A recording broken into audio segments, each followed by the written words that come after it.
gain some confidence and make some plays. You can tell his production was about to take off, and so whether I feel like it was, a dirty hit or not, doesn't change the fact that it happened.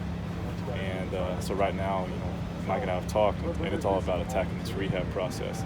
We attack the rehab process, and we're back on the field quicker. And he's the type of guy that I've talked about it multiple times before, is an extreme competitor. So he's going to take this challenge as a competition, and I think you'll see him back sooner than later. What do you think Malcolm Epps brings to the offensive position that maybe is a little different from Trigg, even though they're similar? Similar type players. Trigg's a little bit longer, right?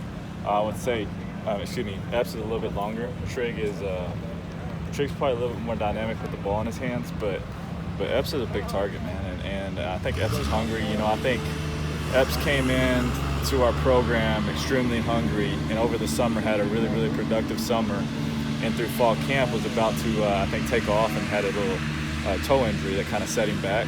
And so I think he's starting to gain a little confidence now that he's caught a few balls, caught a touchdown last week. I think you'll see him, just like Trigg, start to gain confidence and start to be more productive and be, a valuable receiver, a valuable, impact player for us. What did you say to Trigg after the injury? I love him. Told him I love him and I have his back, and my journey is very similar to his. I had two knee injuries right before college, and so I know what he's about to go through. Luckily, it's nothing major, no surgery, but any knee surgery takes a certain type of mentality to attack the rehab process, and I wanted to make sure that he had an understanding that this is not over, and that we're going to attack this process, and we're going to attack this rehab, and we're going to get back better than we were, and the season's not over for him, and so mentally I want him to stay engaged, through meetings, through practice, and when he comes back, he's ready to go. In what ways have you seen him develop on and off the field since he's gotten here?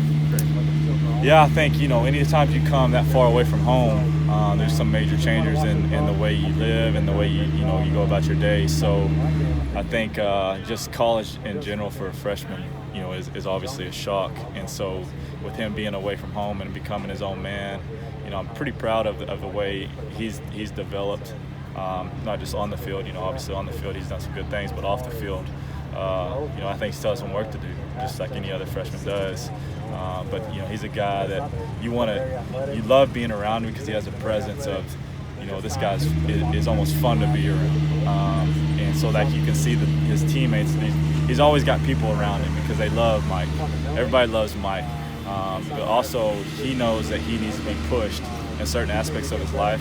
And that's where I think me and have such a good relationship with him, is that he knows that, I'm not always going to be just your friend. I'm your coach too, and I'm going to push you to a limit that I think you can go, that you didn't think you could. And that's part of my job, and he knows that, and I think he trusts that.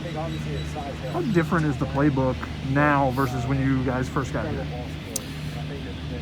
We adjusted. We still believe in doing what we do and keeping it simple, for our kids, and try to let them play fast. But every year, you go through and evaluate your scheme and what works and what doesn't work.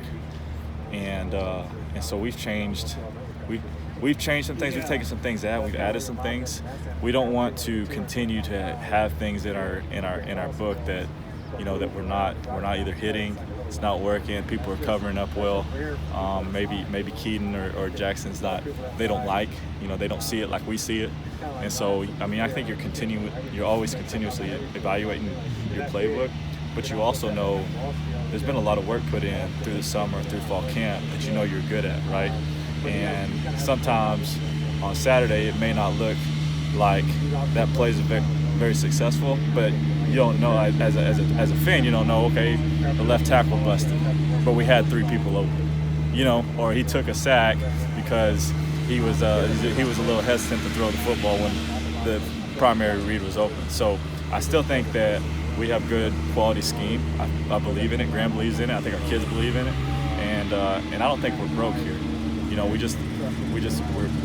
close to being a breakout offense.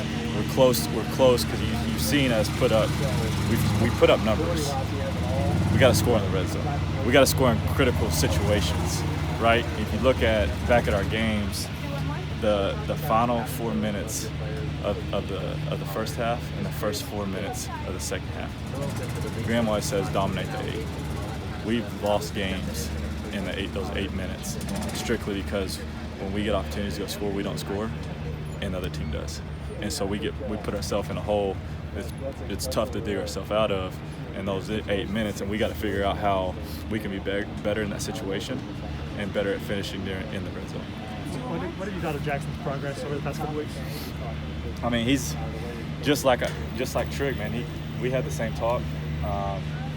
We were going to feel sorry for ourselves for one day, and then it was straight attack. And he's been on the attack ever since. And that's just the mentality and the way he was raised, that he wasn't going to sit here and kind of mope and be sad and say, poor me, why'd this happen to me? He was on a straight attack mode.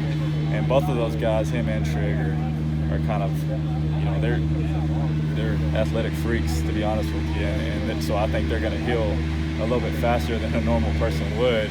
And he's done a great job of getting after his rehab and staying positive and staying in his playbook and staying, into the team settings where they can still feel him as their quarterback.